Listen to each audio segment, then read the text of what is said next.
Welcome back to Cooking with Ash. So today I will be showing you how to make some five-finger fruits or carambola or star fruit.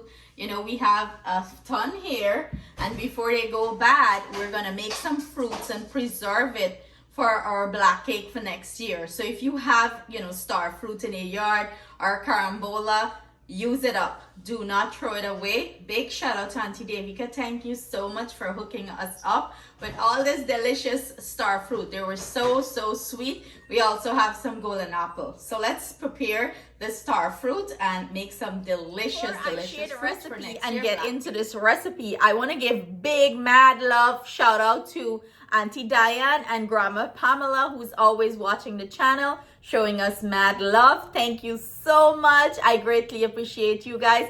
Sending you big warm hugs, love and kisses.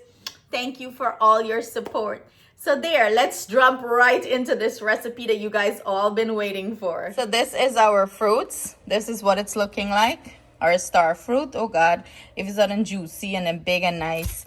We're gonna use some of this to make some carambola fruit. And look, all this a golden apple. This is good for chow. You can pickle it. You can also make chutney with it, I haven't decided what I'm gonna do with this as yet, but this for sure. And look at this papaya. These are all organic. So basically what sis is doing here, she's cutting out the ends and we're trimming out the edges. Like, any rough spot on it. And then we're just dicing it up, take out the seed and, put it in our pot to boil down. But look at these things. They're so juicy and sweet, huh? So that's what you do. You just cut it. And this is why one of the name that is fitting for it, star fruit. Because look, when you cut it, it looks like a star. And you pick out the seed. If there's any seed, you pick it out. Because you don't want that in your fruit, So that's it. We're going to add it to our pot. And then we're going to proceed to the next step. So we have our star fruit all cut up here. What I'm going to go ahead and do, I'm going to drop some cinnamon stick that I break up. And I'm going to add some clove to this pot. I'm not going to add sugar. I'm going to wait until it boils down, reduce down, and then add some sugar. And I'm not going to add any water because, the star fruit is already watery. And, you want this to boil down. So the boiling down process start now. So this is what our five finger is looking like after boiling for about 15 minutes. As you can see, I give it low heat and it's releasing its own juice. And of course, the pot is covered. So this is what you're looking for. We're going to keep boiling this down further, and let it release the juice. It's going to become mushy. Then I'm going to add sugar to it. So it's been about probably half an hour. And most of the liquid is absorbed from the star fruit. So come on in, Auntie. Show them what it's looking like. This is what it's looking like. Most of the liquid absorbed and it's starting to dry down. It just has a little bit of liquid left and it's very mushy. So about now I'm gonna go ahead and add some sugar. Usually I add brown sugar, but we use out Alsa's brown sugar, so I gotta use white sugar here. And you don't add too much, you just add you just average to the amount of fruits you have. You average it, and we're gonna proceed to boil this down further. I'm gonna drop a little bit of almond essence here, and that would be perfect. You want to dry this down as dry as you can get it. You want to get rid of all this liquid. I'm gonna go ahead and drop some almond essence in here. You can also add some vanilla essence or mixed essence here is perfect too. So this is what our fruit is looking like. See, majority of the liquid is out, it's absorbed. This is what you're looking for. What I'm gonna go ahead and do, I'm gonna go ahead and turn off the heat and let this sit here, and whatever juice or liquid that is here is going to dry down further.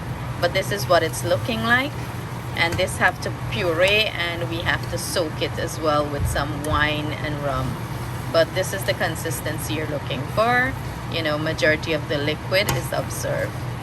And it smells so good. So this is what our star fruit is looking like, after we cook it down. This is what it's looking like. All of the liquid is absorbed. It barely have a little bit of the liquid. This is smelling so good. This is my fruit bucket. Oh yes, my ice cream bucket. It works good. So year round I would preserve fruit in here. So what I'm gonna go ahead and do, I'm gonna go ahead and add some spice rum to this. And throughout the year I would add wine and stuff like that to it, but as of right now I'm gonna start off with the spice rum. And yes, that's right, it's 2024, guys, and it's January 1st, the first day of the year, and I start to preserve and soak my fruit. So this is why my black cake must be lit, okay? So I highly recommend, you guys should do that. Start soaking your fruit ahead of time. 6 months is good. But the longer you preserve and soak your fruit, the more intense and delicious the flavor is going to be. So I'm going to add my spice rum here. And I'm back home. That's right. I'm not in my sister's kitchen anymore. I'm back home. And I fetched this star fruit all the way from Florida. Okay? What some people do, some people dry this and then soak it. For me, it's okay. You don't have to dry it, but if you want to, you could dry it and then soak it. Like if you're soaking raisins and stuff like that. But the rum is gonna preserve this nice. But look at that. And if you have sun, you can leave it in the bucket, cover it, and put it in the sun for a few days. Or you can cover this and put it in a dark place like your cupboard, wherever you would store your fruit. That's right. You put your rum, drunk up this thing. I brought this back from Grenada, and it's so strong. So soak it up and let it preserve. And when you're ready to use it, you can puree it. As you can see, I leave all the cinnamon stick, the clove, and everything in that. So this fruit is going to get some delicious flavor. And when you throw dark wine to this, as it sits and age, the color is going to change. And some people throw some burnt sugar in this, to make it darker. But when I mix this with all my other fruits, it's going to get a beautiful color. So I don't need to, do that step. So when I tell y'all I get fruit soaking for years, y'all don't believe me. This is it. Look at this. This is fruits soaking for almost 2 years now. So what I usually do, I usually get fresh fruits and add it to this. And probably like 6 months or so into preserving, I'm gonna puree this up and add it to my fruits. But look at that. It's so strong and it's so rich. For me personally, the best fruit is aged fruit for black cake and fruit cake, but it's a matter of opinion, but I love it when it's aged. And look at this rich color. It has no browning or anything. It's from the wine and the rum. So a lot of people think your black cake is black because you add a lot of browning or brown sugar. I personally do not use browning in my black cake. I use burnt sugar. So but this is aged fruits, so you see the color, how strong it is. There is no burnt sugar in this thing, okay? Not a bit of burnt sugar. This is all fruit that is pureed and soaked with spice and stuff like that for over 2 years. And all I have in it is dark wine, like the sweet dark wine, and some rum in it. Hobby what a thing name, Hennessy and stuff, and whiskey and thing like that is in here. When he battle him gone missing, he.